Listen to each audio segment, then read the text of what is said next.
But yeah, the great thing about Zoom is that it lets you on the computer version lets you have your headphones be one output, and then I have a mic set up, and the mic is also a different output, and then a lot of software. Um, oh, apparently, if you order something from the Apple website, you get a gift card. Really? Now, the craziest thing is, I know that's working. I know they're probably getting so many sales for that, No, no, you are. but the people are going to spend $3,000 to get a $50 gift card. I mean, bro, people pay $50 to watch a basketball player and a YouTuber fight, and also two 50-year-old men beat the snot out of each other, hoping Well, that one of people them have been would stuck in kill the the other. house for too long. I mean, you be seeing Twitter. I mean, again, the fact that a basketball player could say, "I'm a pro," and a pro who's only fought two people, which let me look up who Jake Paul fought, because I know aside from Nate Robinson, I'm not even sure if his first match was even real. In fact, I know for sure it cannot be. He fought this man named Ann Eason Gibb. Don't know who that is. Probably a YouTuber. Point is, they Yeah. weren't professional. Oh my gosh, Say who that is man's A? name again. Is ANES? No, A N. God, one song Okay. Gibb Maybe we and should stop Anson butchering. Gibb. Okay. I was just messing with you. Is his name Let's not, Simon? Oh let's God. stop uh, demolishing this man's culture. Are you Um, ready to start? I've already hit record. yum, ready. Okay. We got to do the drop. Give me a second to pull it up. Gosh, You can keep talking though. no, you're good. Saying that, no. Watching what Nate Robinson did, it was just rather amazing. I I seriously could not take that seriously. There is no way that Like I a was person. telling you off mic, I feel like I didn't know who this man was before this Jake Paul fight. That is the right brother, right? I always get them two Yeah, yeah, confused. yeah, Yeah. yeah. It's Jake Paul. It's the younger brother. But I definitely thought this was also going to be a pretty one sided match. But the first rule of fighting is to never underestimate your opponent. Your opponent is probably going into the match thinking, I have to do everything I can to overcome what they consider to be the giant. Uh, and that I mean, pride before the fall every time. I mean, I feel like again, man. he just got cocky.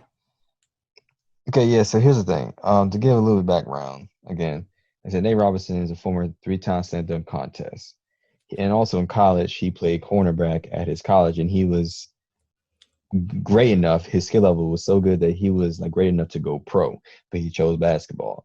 So he's already super talented in athletic alone. Better yet, again, this guy is listed at 5'9", and he's doing all these slam dunks and whatnot. So his physical ability is amazing. But as you already know, just because you're a fantastic athlete does not mean you're gonna be a good boxer. For people that be doing all this heavy lifting and stuff, yeah, you strong, but you will still get your ass whooped. Like, don't get The that only twisted either. the only man who I'm pretty sure the thing is I don't know if Mike Tyson lifted that much or not, but No, and I'm pretty the sure only man boxers do lift for, well, the bodybuilding aspect of it, because, when yeah, you're a fighter, you do have to make weight and stuff like that. Um, and obviously, you're going to want to be able to output that kind of power. Uh, yeah. so, resistance training and all that. Um, but I feel like a large portion of fighting is really a mindset, obviously. Uh, well, and I mean, it sounds funny, but that's what I'm saying. I really think It really the main is. reason this dude lost is because his mindset was off. He thought he I had don't it. I don't know what Nate's mindset was at in the first place. Like, I don't even know why he stepped into the ring to box Jake Paul in the first place. Clout. I'm pretty sure he was like, I'm gonna be the guy to knock this internet guy out. Uh, And I mean, Jake Paul is, I mean, maybe it was thrown. I'll get my tinfoil hat ready. Oh yeah, Uh, look, but you maybe saw the somebody way did throw the fight. I don't know. you Jake saw Paul how is the definitely using this to boost his, his look right now, his audience. dude. But I mean, that's just the business. I have been boxing for only a year. Nate Robinson failed to even do the fundamentals that even a newbie boxer knows. Literally, I literally saw so many openings throughout the match where I can literally just knock him out. Either if it's an uppercut, overhand, even a simple jab. I mean, at the last the last knockdown that everybody is making these memes out of. I remember watching that live, and I thought to myself, "Oh yeah, that's the opening." Bam, bam, and that dude fell straight onto the canvas. I mean, bounced off the canvas. And I was like, that I was just mean, too. It was just too how easy. often, yeah. The thing is, I mean, you see people get punched in the face, it's part of the job. But how often do people just get punched in the face and are unfazed? you know, I I could tell mean, from that connect, it's like, ugh. And this is not a guy who's used to getting punched in the face either. because he is a basketball player. He is a Uh, basketball player. but I Not think saying. that's enough on the fight. I don't want to get, I'm not trying to gossip or whatever. I don't know. I mean, Uh, I still want to just talk about Mike Tyson and how I don't want to say terrifying, but powerful that man is. you know what time it is. We got to do the whole, the drops. Uh, Ah, yeah. So this coming book is live from the sick, 7-5 is the Victory Click podcast. It's me, your boy, the Prince of Rhodes, and it's also Tone Man. Uh, what do you want to drop, Tony? You got anything you need to plug? Everybody go check out my playlist on Spotify. Coming to Apple Music soon. nothing right now. I'm gonna say is everyone continue to eat your veggies, take care of yourself, and appreciate every single day. Yeah, that is definitely some solid shout outs because people are losing their cotton picking minds. Bro. And I don't know if that would even be okay to say on air. Y'all have lost it. Bro, I'm telling you, I have never been the happiest I've been the entire, no, it's not entire, ever since the beginning of summertime from not watching the news at all. I mean, I haven't paid attention to anything about what's been going on. I just been taking a break. I've never been happier, man. Yeah, after the And because, election, I just had to get away from the news. yeah, I and I feel like part of it is like, you want to be responsible and always be in the know, but Jesus, when you're in the know, heavy is the head, man. oh Like, man, tell you that is, look, I was becoming one of those folk that was losing their mind. In fact, I was one of those folk until I took that break. And ever since the past week, we've had some great sources of entertainment. Also some new music has been dropping recently that's been great and pretty entertaining as well. did you listen to No Ceilings 3? Those things. Oh, we need to talk about that. That Negro, excuse me, that man decided to drop his mixtape on datpiff.com. And do you want to know why? Because them Why? damn samples were not cleared. That quality was hot garbage. You And had I was thinking the same thing too. The thing is, he released one of the No Ceilings officially. And, everybody is starting to do that left and right now. Drake did it, Party Next Door did it. And, those guys are kind of like in the same camp as Wayne. But even, who was the other guy who just did it? Future yeah, re-released all his mixtapes and stuff. Rappers are doing that a lot more now. They're going back, yeah, they're buying their masters and putting all their old mixtapes and stuff on air.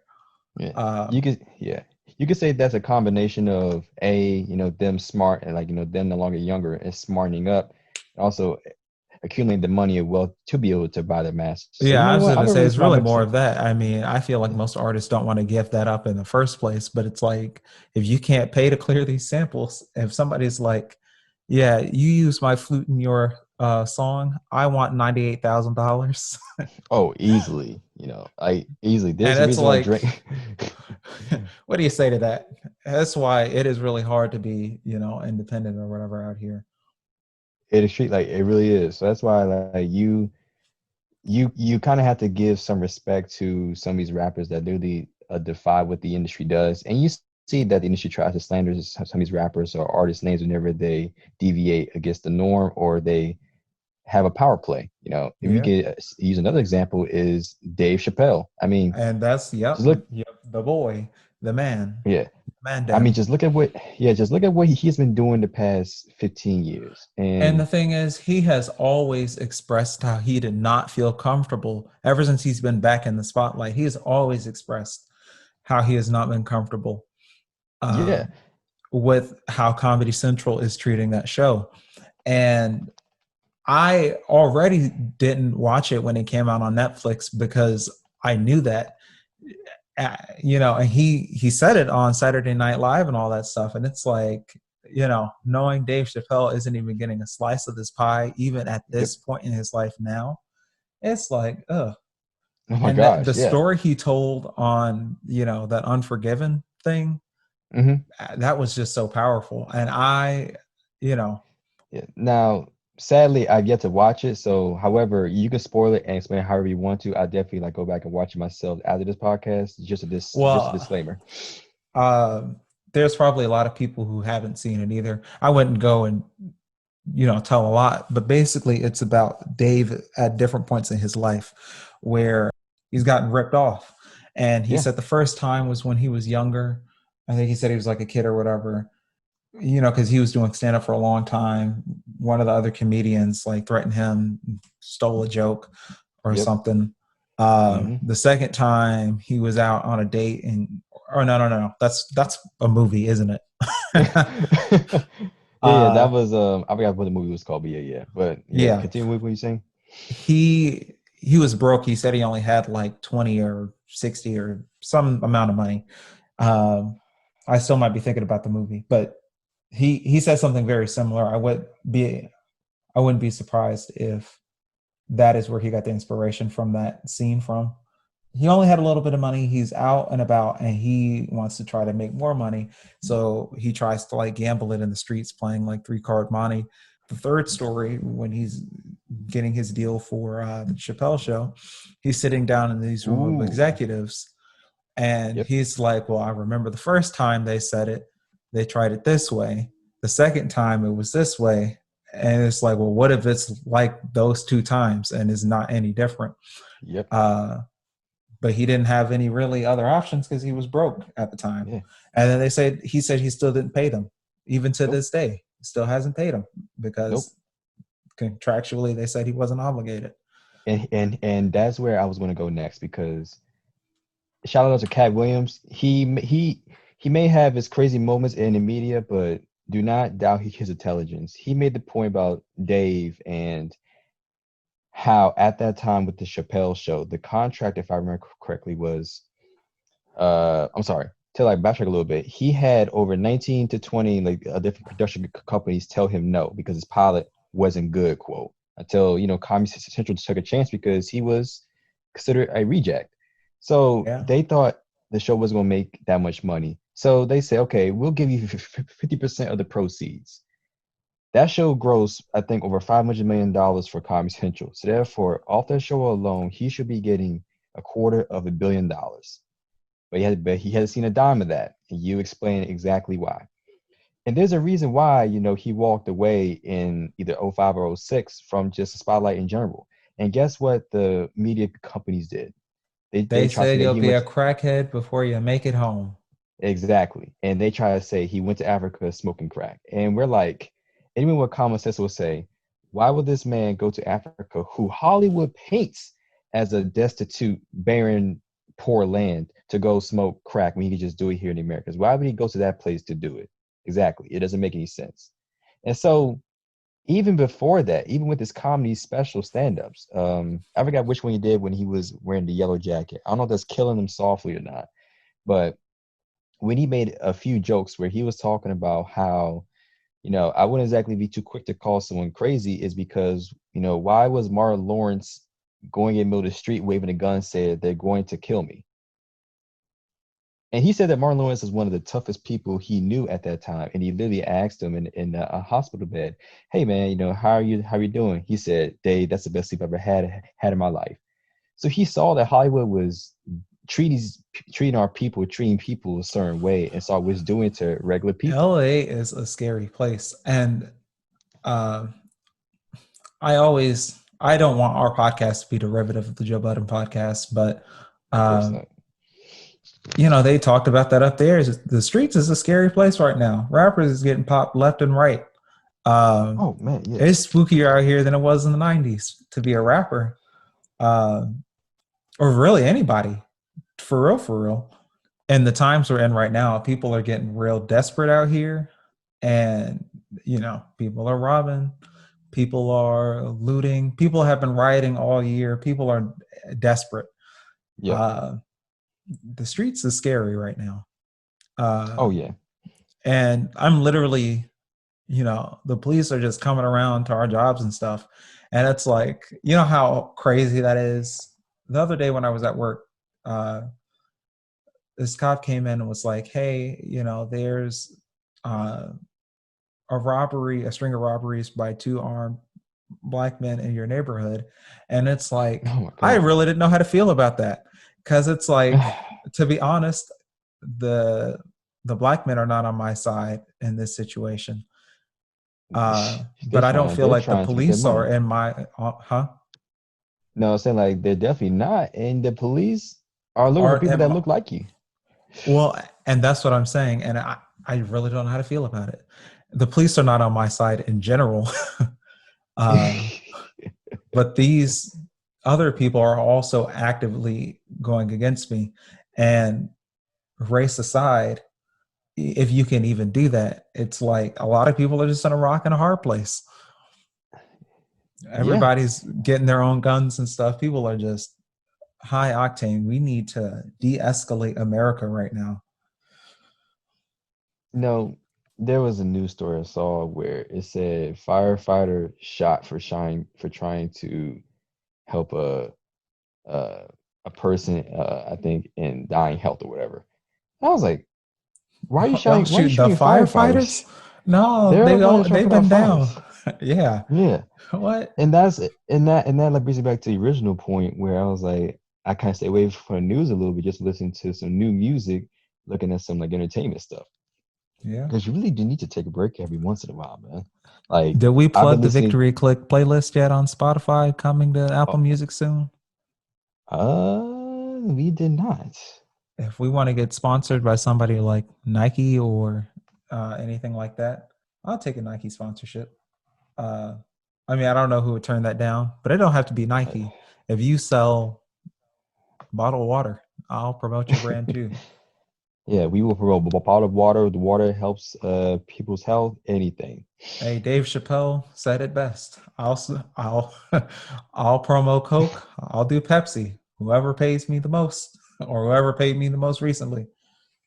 That's why Dave Chappelle, in my opinion, is my favorite comedian because he gets so philosophical with all his jokes. And I've had a hard time about that too, because people, from time to time have asked me who my favorite comedian is, and I watch a lot of stand-up comedy.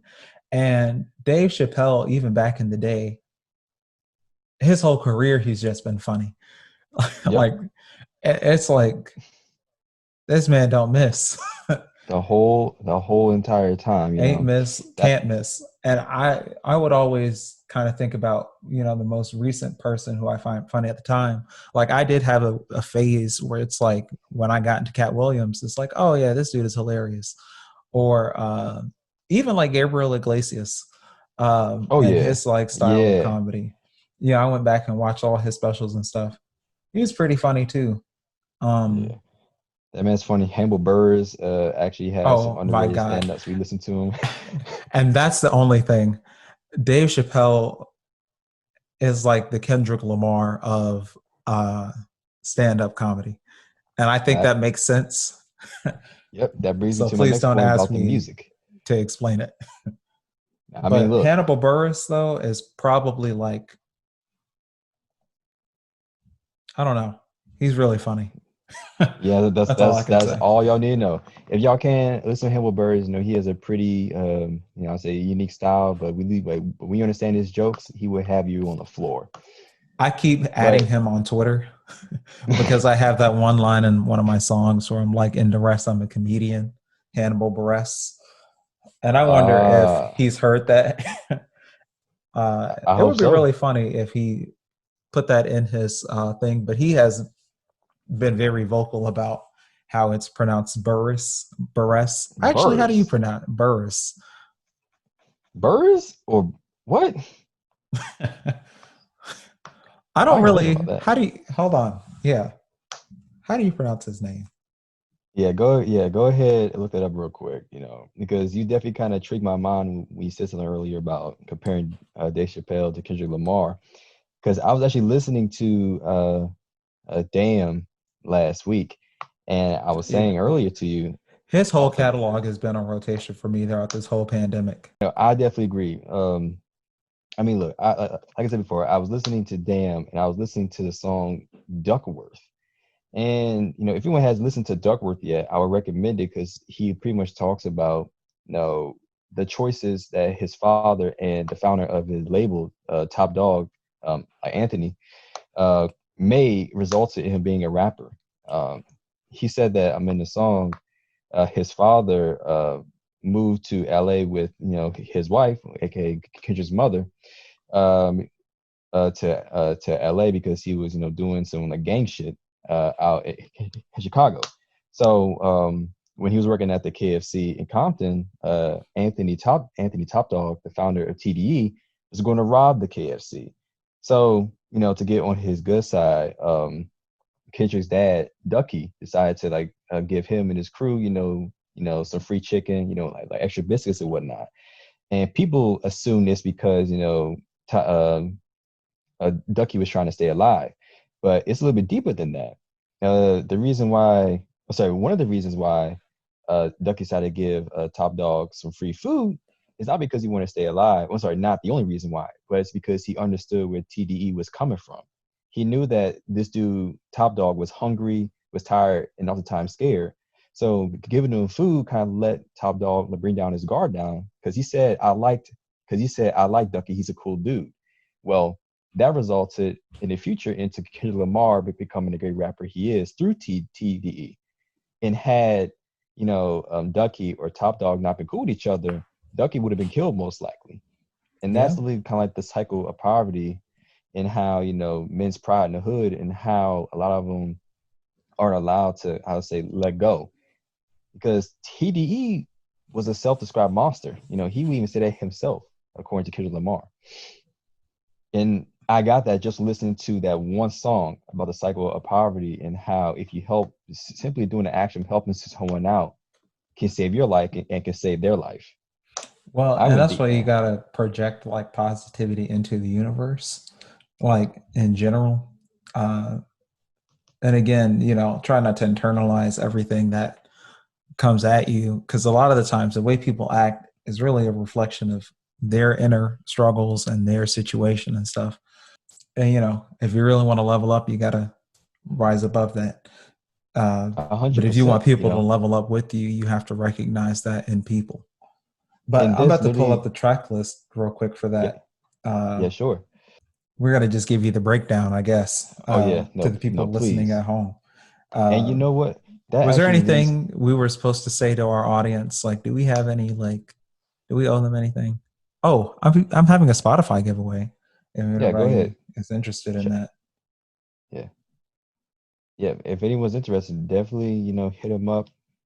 See what you can do. Cause hey, if anything is free, definitely take it, please. Yeah, that's the thing. I've been trying to give it away. Spotify, I'm guessing, I don't know. Either people don't like music or people don't like Spotify. If I'm you give away literally something, trying to, huh?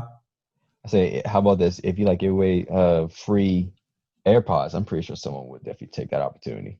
I thought about that as well. I'm trying to throw a victory click party. I'm thinking about having prizes like shirts and stuff like that. I'm thinking I could probably give off a pair of AirPods. Uh, Yeah, See, not a bad idea. But cost a lot of money. This party is probably going to cost a couple $1,000, but hopefully be by the great time the marketing. party, Everybody's invited. oh yeah. Now, something you said earlier kind of caught my attention because the thing that you were talking about earlier about like giving all the good energy, not trying to like internalize everything was literally about was what Good Kid, Mad City was about. Another Yep. Kendrick Lamar album where he literally said, "Hey, I'm not trying to repeat the cycle of where I'm from. You go to high school, either you join a gang, do something stupid, and die as a teenager." They said he's trying to get past all that, despite the peer pressure and choices he made. And it's like there's always an album, there's always a Kendrick song that relates to something that is something that all of us can relate to. And it's kind of crazy. I feel like any black person can relate to Kendrick. Just point blank, period. Something he has to say. And whether you realize it now or you realize it later, like he has said something that relates to you. There's always a Kendrick quote that goes along with something in the black version of the human condition. I think a perfect example is that song "Fear" off of Damn, where he literally Uh, describes. I was going to say every song off there. And Like, again, we can go into the breakdown, but I mean, and some of them are kind of obvious. Blood DNA. Uh, you know, I forgot Element. which one was Element. Well, how Uh, does that go? I don't give a fuck. I don't give a fuck. I've been stomped out in front of my mama. Yeah, bitch. All What's my the hook for grandma's that? dead. Bitch. If I got a step of pussy ass nigga, I'm gonna make it I'm look gonna make it sexy. look sexy. Yep. Okay. Yep. That's the one. Hey, but Some of look, y'all I can't was. relate to that, but like I said, if you get to that point, there's always something you can relate to. Uh, I mean, literally. I mean, look. Let's just. I would love to talk about that song "Fear" though before we continue because in the first verse, he's talking about the fears he had as a 7-year-old or as a young child. yeah. And literally, he had a fear of his mom saying, "I'll beat your ass. Keep talking back. I beat Yeah. your ass. Who bought you that? You stole it. I beat your ass if you say that game is broken. I beat your ass if you jump on that couch. I beat your ass if you walk in this house. Go back outside. I beat your ass, little nigga. The homework baby finished. I beat your ass.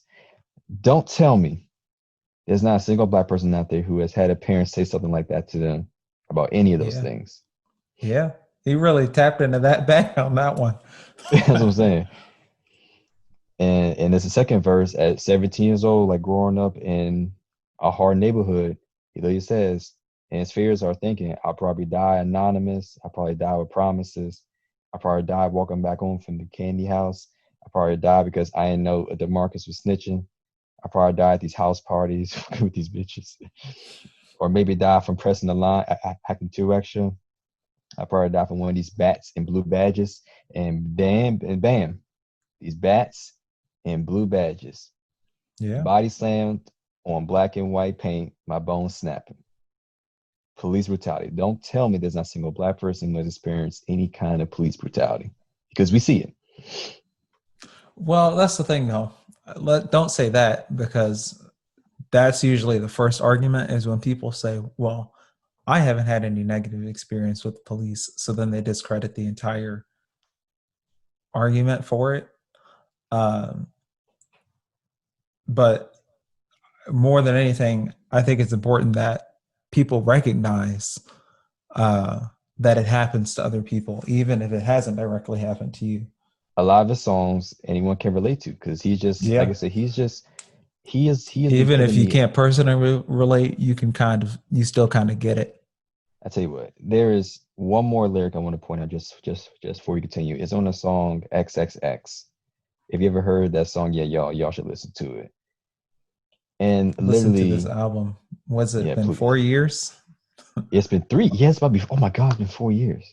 Yeah, be 4 years in what, February? No, April. Yeah, literally in this second verse of XXX, and here's how that verse goes, and I quote: "Yesterday I got a call from my dog like 101, said they killed his only son because of insufficient funds. He was sobbing, he was mobbing, he was belligerent and drunk. He said, K-Dog, can you pray for me? I know that you, the anointed one, show me how to overcome. Then Kendrick Lamar said to him, I can't sugarcoat the answer to you. This is how I feel. If somebody killed my son, that means somebody getting killed. Tell me what you do for love, loyalty, and passion of all the memories collected, moments you can never touch. And he literally goes into detail about how he would literally do anything to kill that man. Walk to that court, said, I did that. Ain't no black power when your baby killed by a coward. I was like, I was thinking about it. I was like, if someone ever touched my brother in that type of way, I don't know what I would do. Yeah. That's what he's You saying. just be like, yeah, give me life. Yeah, literally, it's like I gotta like give the man props. He put his heart out with his music, and we all can definitely relate to it in some type of way, and that's a sign of a great artist. Yeah. Now, Kendrick and Drake are heating up the streets. Drizzy Drake, It would be that's really nice to get some collaboration, but if they're not gonna collaborate, I don't mind some competition. Have I ever said my Drake Kendrick nope, Lamar theory on air? nope. We had never yet. You need to lay it out for the good people. Okay, so this is basically how it goes. And I'm sorry, I love J. Cole, but this is really more of a J. Cole theory than anything. Um, and I don't really know where to start, but I guess you know anything about marketing.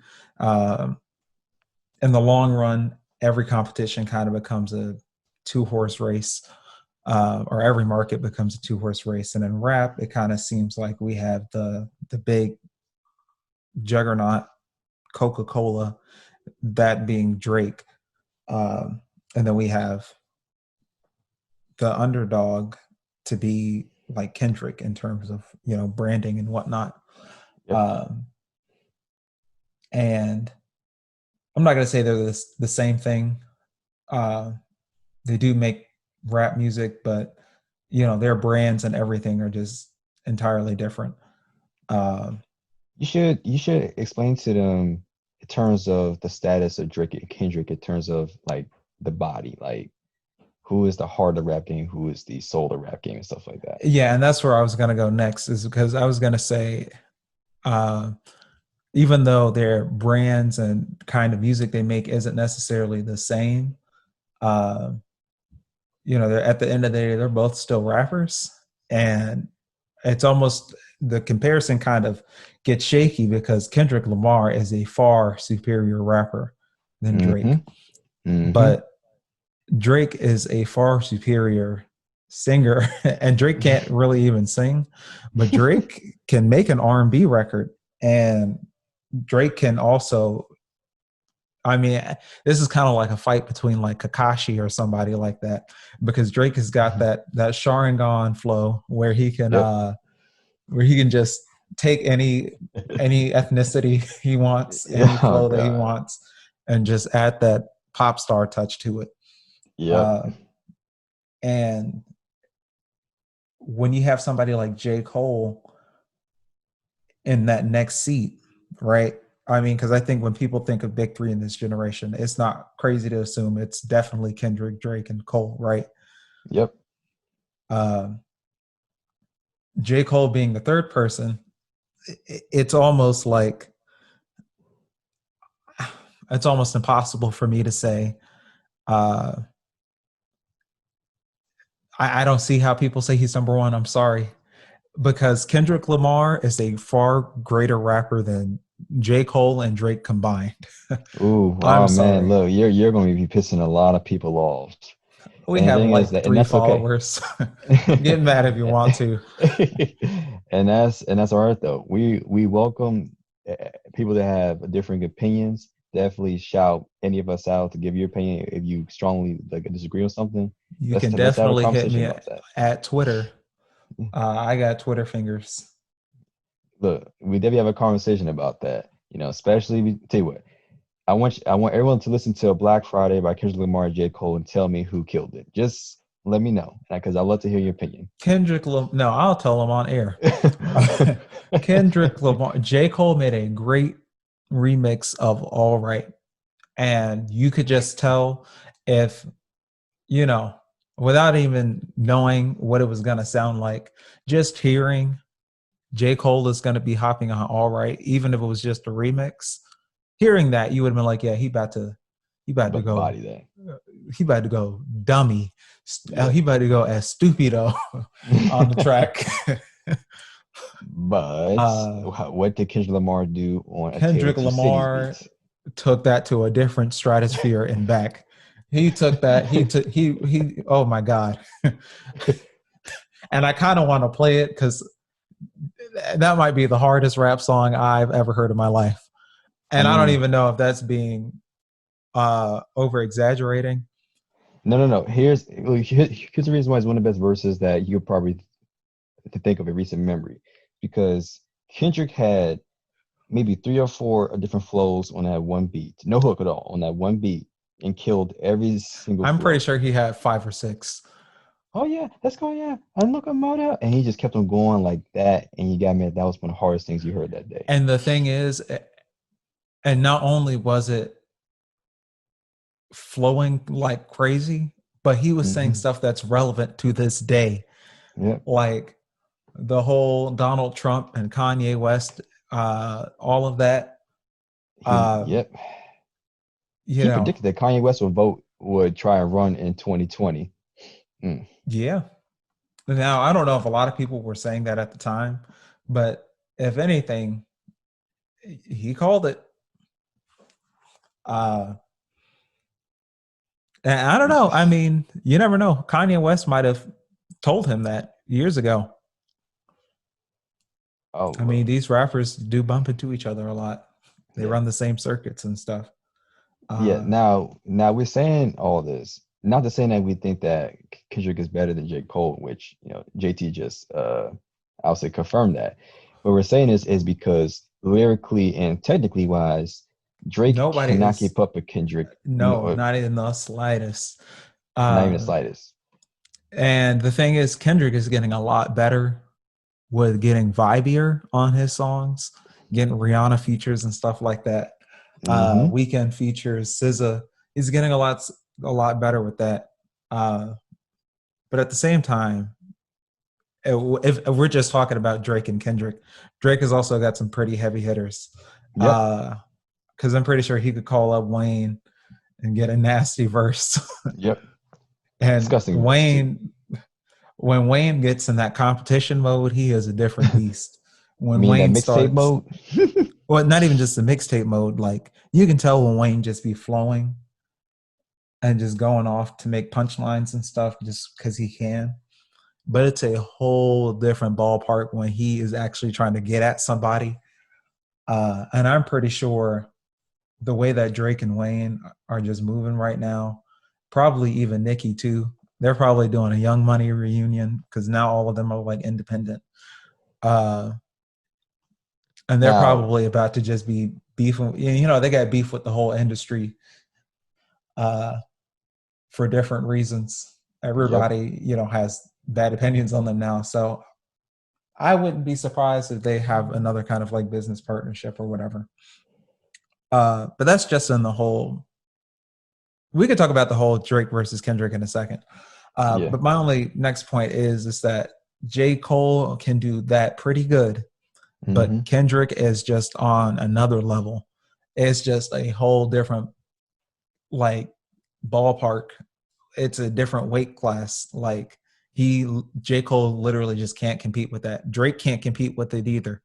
Uh, Nope. and J. Cole could try, but I think that's where it's almost bad because Now, at least in the situation with Drake, it's kind of like you can say, oh well, you can't really compare. Let's just say a hood politics to a passion oh fruit. man, oh man, no, yeah, they're two totally different songs, but Yeah, you or like don't Marvin's Room man, don't bring up hood politics because that's a whole different conversation about them lyrics. But or Wesley's Theory or even Mad City. look, now, like I said, Marvin's Room and Crew Love and Passion Fruit are two totally different heavy hitters, like you said. And this is where Drake shines the most, is because of Anything you said earlier in the podcast was about marketing That necessarily and where yeah, your music is marketed to, you know? yeah. Like, I'm not saying that, Drake's music is tailored for more people because that's not the case, but his market was Well, for, no, it hey, is. wait, That's wait, exactly what it is. His marketing is branded to be pop. Uh, and at no point in his career was he ever branded as a hard rapper. He has always been branded as somebody who could go pop in a second, yeah. you Now, know. the closest time he got to that was in 2015 when he dropped, I mean, Radius is Too Late and the beef with Meek Mill and What Time to Be Alive with Future. That's when we thought, okay, Drake has turned to, okay, so he's saying like, he's a hard rapper, he's fulfilling himself a little bit. Well, He and that's kind the of, thing. That was good for a little bit, but notice how he could not maintain that. When he started nope. beefing and stuff with people, he had to pull back out of that. He had to start dating some, superstars and stuff to get relevant again. Because in the actual arena of rap, he was not doing too great. And that isn't to Nah. say Drake is a bad rapper, but the brandingness, like I couldn't even imagine, especially not after hearing the story of Addie Don, Drake trying to pop Oh out man. what a like a racial thing Nope. or Yeah. something now. And that's Now where, the and I'm not trying to pick on Logic, but that's where Logic kind of also went off the deep end. That man in one of those songs just literally just had a breakdown like, yeah, oh man, yeah. I'm biracial. It's That's on- not, and it's like, I hey, think the bro, song that's with not even, you need help? Like, okay, I'm looking at real quick. I think it's a song with Royce the 5'9". I'm gonna see if I can find it. 'Cause I remember that song and I was like, bro, are you good? And make yeah. no mistake, listeners, Logic's first two projects, like Incredible True Story and Under Pressure, were fantastic things to listen to. Like fantastic. But like you said, some of his recent stuff, you're like, whoa, what is this? Now, No Pressure was good, but like the stuff from like Everybody to Confessions of a Dangerous Mind, you're like, hey man, stop. My favorite Logic song to this day, I think, is still, what's the name of that song? Gang related? Yeah, that's a great song. Like, that song was That raw. beat was, yeah. That beat was something else.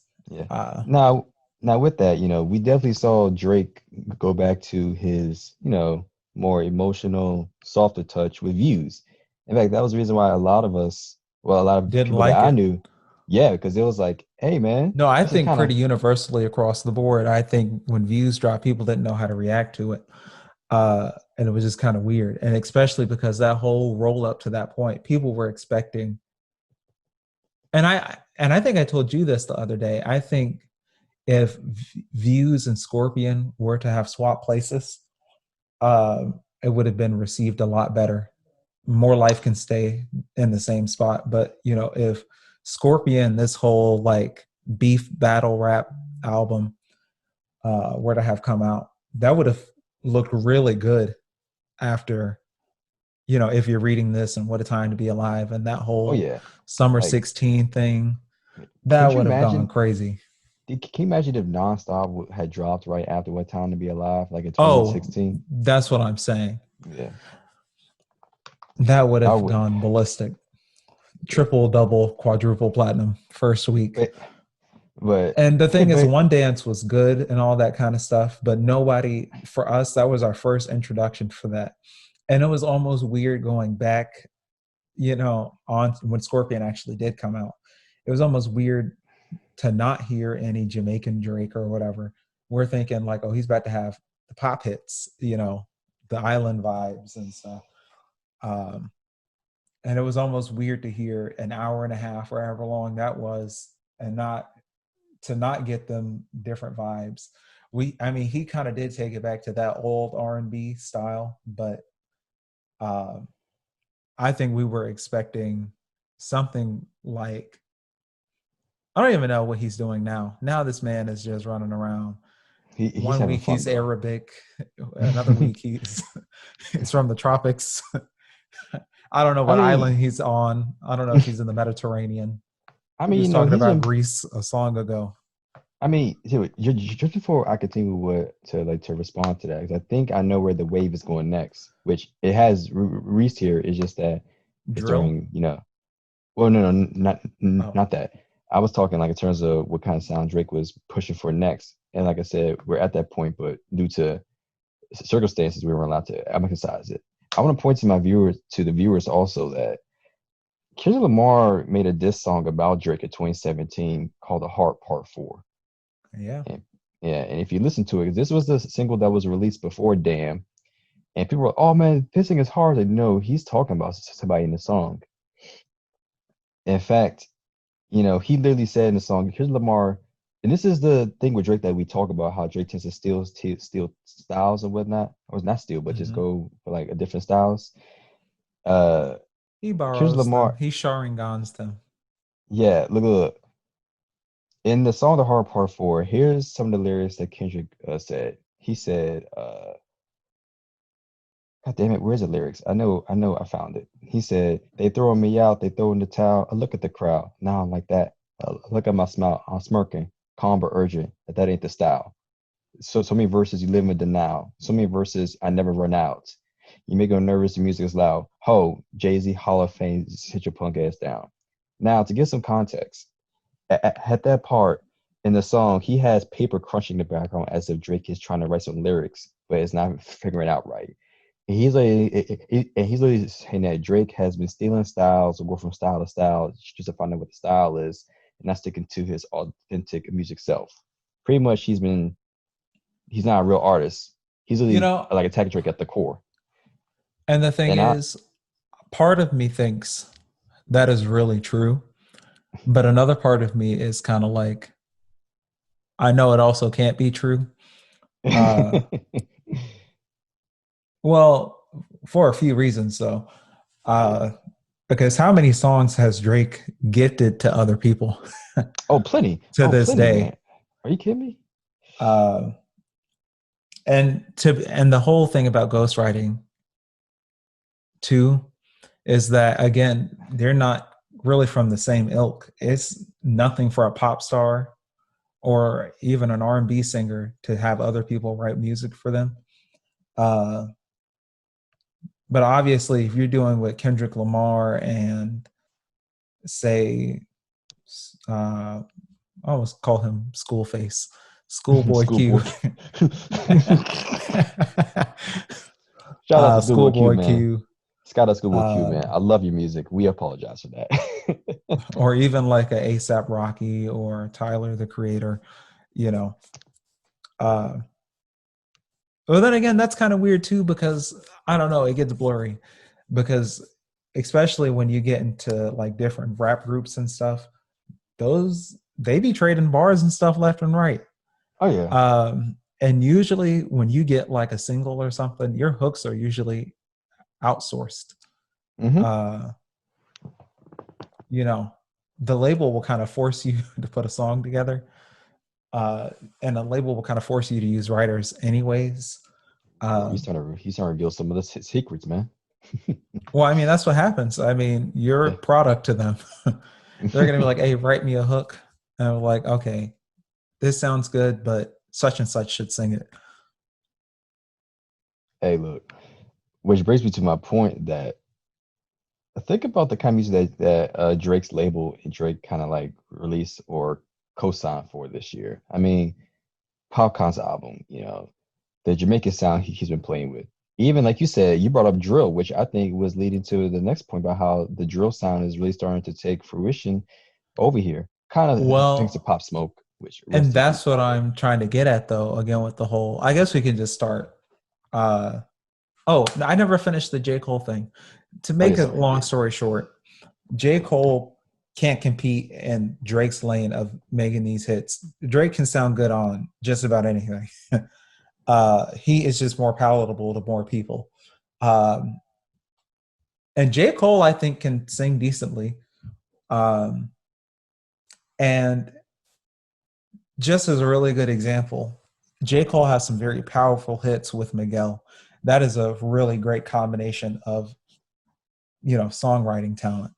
But Drake can deliver the same kind of like banger uh, by himself, like a without the assist of like Miguel, because he'll just sing the hook by himself and do the verse, and he'll have an amazing beat behind it.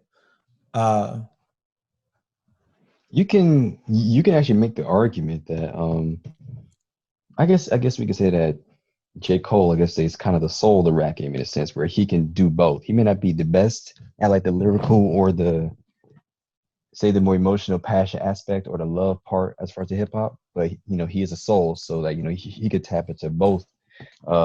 Guess you could say realms and hold his own. In fact, be fantastic at it. We've heard Yeah. J. Cole have great bars, great lyricism, great flows. We've And also J. heard Cole Cole can just as easily hop on a track with Drake as he could hop on a track with Kendrick. easily. And Uh, now, bear in mind, viewers, we are big fans of J. Cole. Make no mistake. It's just that we think that Kendrick has part of the master the lyricism part, and Drake is better marketing himself like being the best romantic artist. I well, guess that's the best way to no, put and it. that's well, and romance is part of it, but it's not really even romance. It's really just pop. It's really just the sound, the wavy, the vibiness of it. You know, uh, It's it's kind of like when some rappers, like Playboy Cardi, Playboy Cardi's songs are just pure atmosphere. They don't have any lyrical content really at all. Uh, yo Playboy Car. Oh my god, yo. But I mean, they're Uh vibey, and he just they picks a are. mood to put the song in, and he just carries you there. And his songs are really more moods than they are. Uh, his songs are really more moods than they are. What's the word I'm looking for? Uh, Then that's something to listen to Stories. for the words. Like I said, they're just all about having fun. If that's the best way you Well, can put it. yeah, and that's why his album was Die Lit. But what I was saying is, it's less about it's more about mood than it is telling a story. Whereas a Kendrick Lamar song, you know, would be like, this time I did this and uh, and he would set or whatever for that. Drake makes music kind of more like, not like Playboy Cardi, but more in the sense that it's just kind of like a vibe where it's like, if you're Right. listening to Drake, why it's easier for him to tap into emotional is because, you know, that's the vibrations, it's easier Yep. to be a mood. Like, you can remember when you were sad about a girl, or when you wanted to be really successful, or you know um, where you felt like you were the man or whatever.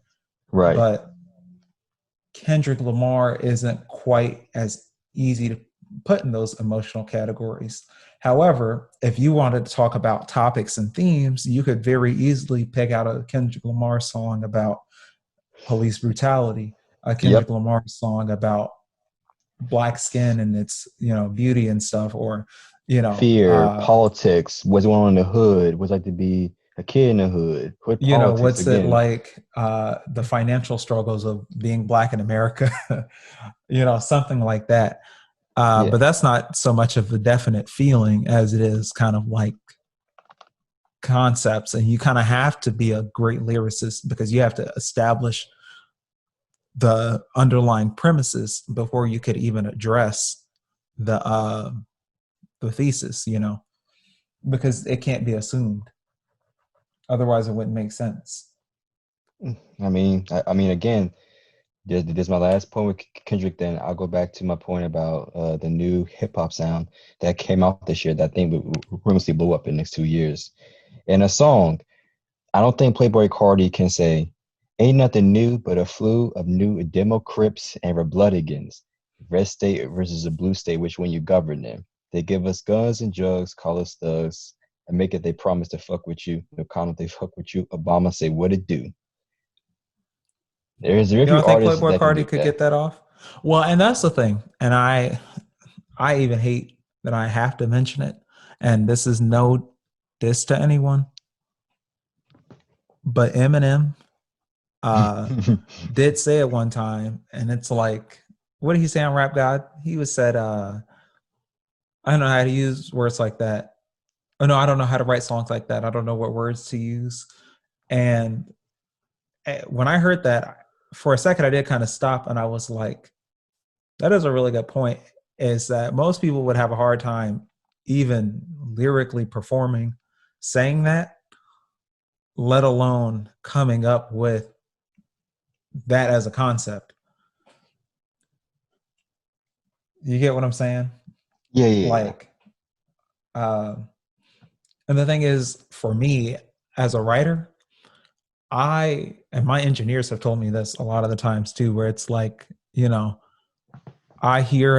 say, like, I hear how you hear it in your head, but it's like, I might try to perform it straight through and I might forget that I have to breathe and stuff. Yeah, yeah, of course.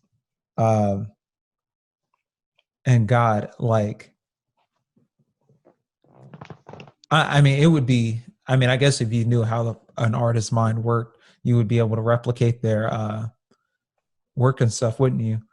I Um, mean, yeah, you would, but like I said, this is just so complicated things that we can spend a whole entire college course on just on rap yeah, technique, which leads to actually where rapping I think was going earlier was I was saying that Drake really tapped into the Jamaican sound, if I could say. I mean, with Popcorn's album, because that was that Popcorn did album make a was so wavy, and I'm yeah, so mad it's not getting the respect it deserves.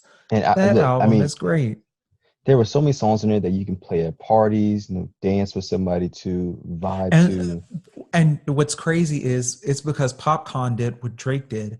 And I don't think Drake necessarily stole the island sound, because I think the industry was heading to that anyways. And Yeah, especially because a lot more island people are starting to get on. Uh, and some of these, a lot of our black celebrities now are actually, you know, they have Caribbean roots and stuff.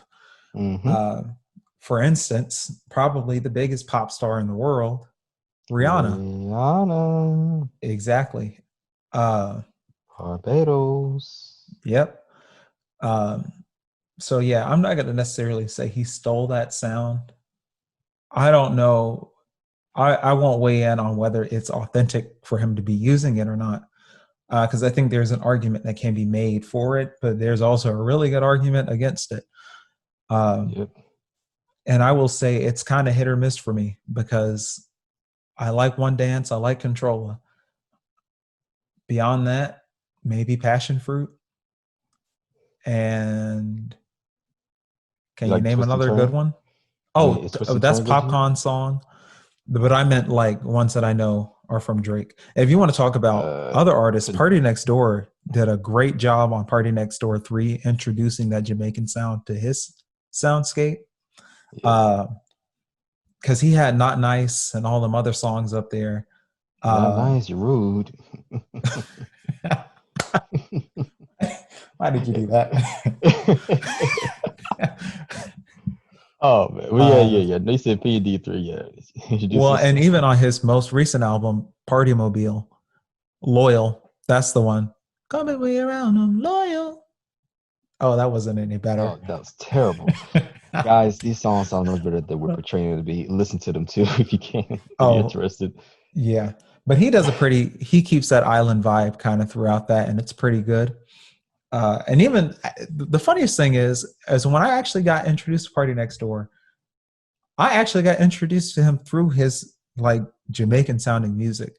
And I don't know if you listen to Party Pack, but he had a song up there, Don't Do It For You No More. That one is good. But there was another song that he did with Murder Beats. Why did I say that so proper? Murder Beats? Murder beats, murder beats, y'all. Murder beats. Yeah, I've been also hitting the pen as well. Yeah, So I feel you. I feel you saying, bro. Sorry, yeah. it's all good. Don't worry. Um, but yeah, he did a song with Murda, and he killed it. Hmm. And he just flowed on it, and it was like, wow, this is really good. This makes me feel like I'm on a rainy day on the island somewhere. Yeah, Uh, and the thing and I is, those and like to add on to that, those sounds are are good. fantastic. Yeah, Those and they're really good. And I was gonna say, it's great that PopCon is now on the OVO roster, because to have the resources of a Drake and the yep. writing of a Party Next Door behind I some of mean, that authentic Jamaicanness. just And think of I don't mean, you ever see that meme where it's like with the exaggerated swagger of a of a black teen? That's oh basically god, what yeah, Drake is doing. He's getting the exaggerated swagger of a authentic Jamaican man. But I that mean, Popcorn album was great. Twist and Turn, All I Need. Uh, Drake was on those, and he sounds a lot so many better love. when there's actually Jamaican people involved. I don't I know how mean, else to I put mean, that. I mean, look, the amount of producers and just production that having to come with Drake alone for Popcorn proved it was worthwhile. I mean, to name other two songs, "Tell Me Love It" by him and Jada Kingdom, Yes. and "Murder" Canary. with Oh, yeah Murder Canary. Big One. Yeah, that song is great too. And also those producers, Boy Wonder and the My main favorite track song off the are album, I mean, I love Twist and Turn, but I thought Twist and Turn, like I said, Drake on them island beats are hit or miss. And I thought Twist and Turn was going to be another one of them cash in like that song he did with Party Next Door. I didn't like it. I didn't like the Loyal really at all. yeah, Uh, and I thought that was going to be another one of those with Popcorn on it. And then I yeah. heard it and I was like, oh, this is something. And now I actually had already heard All I Need because that had leaked a while back. And I Yeah. was like, oh, this is the only song I'm taking off this project. But Fresh Polo, is that the name of the song? Yeah, Fresh Polo with Style G, yeah. Yes, that song. Oh my God. That song, I had to put that on the Victory Click playlist. Of Uh, course. that I mean, song would look, go crazy if you were in a club or at a party. Fresh Louis I mean, V, look, Fresh Polo. like I said, we had, like That I said, song is this like has been, a turn up song and a twerk song at the same time. I mean, just imagine the parties with this music playing that is Your on this body drive album. me And then, crazy. Your yeah, like body great need for a like license fee. dancing, twerking and whatnot. And then let's lead to the other side, the real party anthems, like the drill music, so with these drill beats. And I and mean, Pop Smoke is having a great year this year. And Drake's yeah, throwaway records, his little throwaway drill beats yeah. were pretty good. I don't And think we're gonna get a uh, drill song on the album though, unless he I has a hope Pop so. Smokes. I Here's the thing: I feel like he might have a Pop Smoke feature in the tuck, and that would be a really great chess move if he did, and he I would just mean, pick look, the best beat to put it on. That would go so crazy. I can't even imagine what that would sound like. just a heads up, I would say, I'll say rest in peace, Pop Smoke. It's a shame that that happened because he was extremely young, and his even just hearing the quality of his last project showed that his skill level was increasing, that his music was getting better, his music was Yeah, maturing. You know, yeah. but still, I mean, granted, I didn't like go to too many parties in 2019 when you first dropped, Meet the Woo, but I could just imagine being at a Well, he party, was not really that famous at that point, and the only reason I even really got onto him, I think he really blew up on that pop, not that pop, on that Travis Scott Jack Boys feature. oh yeah, yeah, Uh, which that is was crazy. definitely a nice. I remember hearing that for the first time, but that wasn't the first time I had heard him. But I feel like that was a really good introduction to the mainstream world, especially of rap. Because not only does he have Travis there, you got Donnie there, Don Tolliver, and people Yeah, were anxious to hear that. So that was a pretty good way to get introduced. But Nicki Minaj hopped on Meet the Woo or and Welcome to welcome the to the yeah, Party. yeah. He's like, One of I them. mean, Yeah. now again though, I didn't like go to too many parties when it first dropped because I know he was very popular up in the New York, the Philly area. But Yeah. I'm just saying, like when I heard the first time, I was like, yo, what is this beat? I was in a alternate state of mind to say, and when I heard "Welcome to the Party" in Dior, I was like, yo, this is crazy. This is amazing. And the thing It's is though, is that I I actually liked drill music before that. And yeah, to yeah. hear what this dude did to it, and to be even more honest, I actually think I came across Fabio Foreign before I even came across Pop Smoke. And I heard That's him and I crazy. didn't like him as much. Uh, but to hear what Pop Smoke did to that was totally something else. Uh, it's Are a you talking like totally Dior or unique, "Welcome to the Party"? just the drill sound, period. Yeah, Uh, because those are, I mean, both of those songs are great, but I remember like after that Gotti feature, I remember waiting up until midnight to download Meet the Woo 2. And I put both. I was at work. I was working overnights at the gym. Um, I put in both of my AirPods and I just let that album go. The Quavo feature was great. Oh my! Uh, I forgot about that song. Shake the room. I mean, yeah, no, no, make Invincible. no, make no Yeah, mistake, everybody. This guy is not a lyricist. We're not saying that. But what we're saying is his music it's is lit. just it is lit. That's literally what we're saying. That it's It's lit a music. vibe. Because all the drill songs that I've heard from British rappers, which shout out to the drill scene out in the UK, But is they just mostly they lyrical. try to do what Kendrick would do, and that is bar the song. Yeah, and that's But exactly what they nobody did. had ever utilized drill in that fashion before.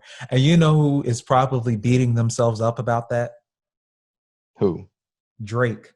Because Drake Yeah, probably, I would say, is the main reason why drill started to blow up in the United States, at least that British UK drill, yeah. because of the whole More Life thing and then getting features from Skepta and stuff.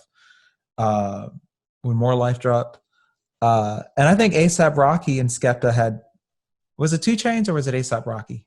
Well, no, ASAP Rocky and Skepta, Um, if I worked together, I think on a few things. yes, it was on. No, he was on Cozy Tapes Volume One in 2016. Yes. I remember. I'm looking up that song just for to keep my sanity right. Because Um, man, I remember it was Skepta was on there. It was yeah. a song. Jesus, where is it? Speaking of, do you remember Henry? Yeah, I definitely do. Yes, Yeah. it was on. It was on. It was on. Put that on my set, and I was like, "Who is this Yeah. British rapper?" Uh, but yeah, Henry is the guy we know from college. He comes from the United Kingdom. He's pretty into rap. Uh, he shared a playlist with me on Spotify as well called His Homeland. And Actually, he put me onto a lot of really good drill rappers. But I'm um, telling you, I feel like Drake is kicking himself because he didn't think to sing on a drill beat, can you which imagine in if he? retrospect, that would have been crazy. Are you hearing these Ariana Grande samples and stuff on top of these drill beats too? Uh, sometimes I thought I was going crazy. Like I'm trying to think what particular song was that? It was Ariana Grande. It And was a it was like specific the beat. beat for Dior or something.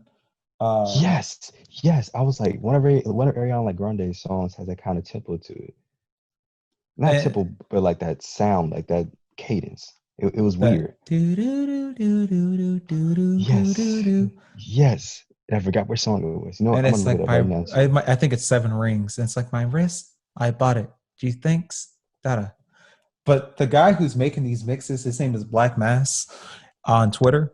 He's also the guy who did the whole like remember the Earth, Wind, and Fire September thing on a drill beat. Do you Yeah. So, remember? And oh drill might really yeah. be the next sound. You know, I'm hearing people put singers and stuff over that, and it sounds amazing. I heard a Kim Possible remix the other day with the "Welcome to the Party" beat. I'll send you that on Twitter, and you can think of that which you will. But when I tell you, that unlocked a different like thing for me because it was nostalgic and it was lit at the same time. Oh, But it was that drill sound is great. And could you imagine if we had gotten um, like fake love or something like that on a drill beat? I, I'm thinking I about right forget how now. fake love even goes. Straight to my face. Yeah, could you imagine Which that one? on a drill beat? Young Thug on a drill beat. Oh my God. That's when Young they Thug will boom, go boom, boom, crazy. boom, all that background dubstep noise. That's when they smile in my face. That's gonna Again, sound crazy on the podcast. I because should it cut that does. out. He's out high, bro. He's out high as hell when doing that. Now look, yeah. So put this back in 3, 2, 1. No, like I said earlier. the UK drill rappers I wasn't gonna cut were that mostly out. lyricists. The UK drill rappers are are literally great lyricists. But like I said, Pop Smoke utilized the lit and party potential in how psychedelic the sound is. I mean, Which listen to is those so songs. brilliant. And if for nothing else, and I think some people are still not quite getting it, because a lot of people are riding that wave. But I heard a Future sample over that, like Future hopped on a drill beat and Oh my God, please send it to went, me. my God, that it was so good. I got to find it. Uh, Please. Please find that but and send yeah, it to me, please. I he mean, the thing is that we only tapped into the potential of the dark stuff. Because no offense to anyone that's Pop Smoke and family, but he sounded like a super villain. and that's what I was He going to say sounded next is that he his sounded like voice a also ghost. was unique too. And it just is like, when a rapper has that voice and it just makes you, when you would believe him if he would said he shot up a party. What am I saying? Like, a If big he focus said on he the was on party. Demon Time, you'd be like, yeah, sir, you are. This man, they said, "Bitch, I'm a thought. I could give you lit." Oh, and I mean, he's the only person right now who could have got that off. There's mhm. nobody else that could have said that and that would have been taken okay. I mean, look, this You got to sound man. like Pop Smoke to say something like Yeah. that. The only other person who could probably get that off is Mike Tyson. Like we talked about earlier, man. Mike Tyson is a tank, but back to the Pop Smoke stuff. Look, again, man. This dude, you could call him was the villain of hip hop at that time. It's a shame that he died. You know, it really is a shame. But all I'm gonna say is when I heard that he died, I'm not saying that I was not saddened. I was just not surprised because the way he was And rapping, it was like, whew, man. I hope he don't go out. well, 'Cause and here's the thing though. I think he was kind of emblematic. I think that's the word, emblematic of the state of rap right now. People want to go out and party and stuff, but you know, uh, he's even before the pandemic, we were going into a crazy year. 2020 was gonna be crazy regardless. Um, and people, I mean, America's been in a tight spot anyways. Uh, did I say the P word or the C word again? yeah. Make sure you check it. But continue. Yeah, people were doing pretty bad before the whole plague. I don't even know if I can say that. Uh, but Wait, before what's going on is going on. yeah, Uh, that's how you put it. Before what's going on, external factors. yeah, the reason we're all stuck in our houses and Yeah. losing our minds. Uh, Before all that started happening, I mean, everything was still kind of heating up, anyways. People were getting ready to go into what they thought was going to be a record year for just about everything. Uh, The Olympics was supposed to be this year. and just a lot. It would have been a lot.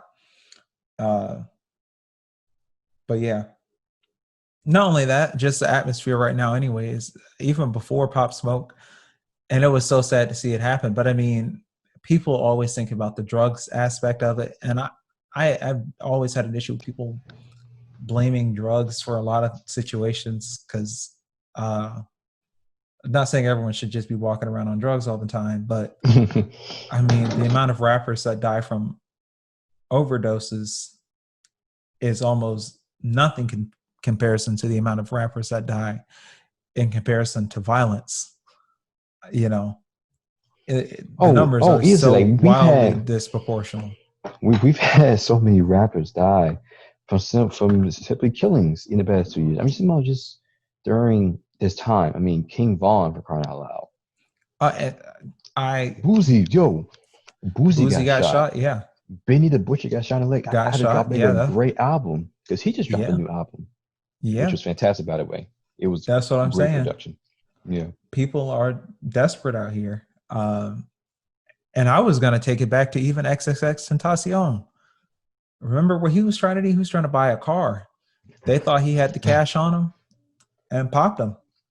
I would just like to point out to the fact the idiocy of him passing away because Think about it. They thought that this man was carrying $80,000 in cash.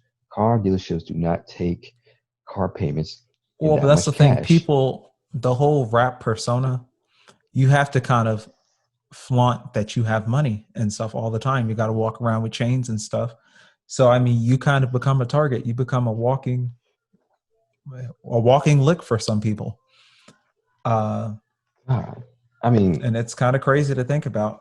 And and the thing is, I see what you're saying because even though common sense would tell you he's probably not doing that because that's stupid. But he's most probably not people, going into the mall with. Well, I mean, maybe the mall, but he's probably not, you know, in an Uber with 80K on him. You know. that's what I'm saying.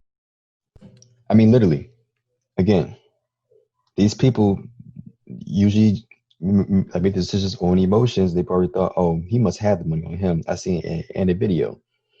Even though common sense will tell you there's no reason for someone to have that much money unless they're in certain places.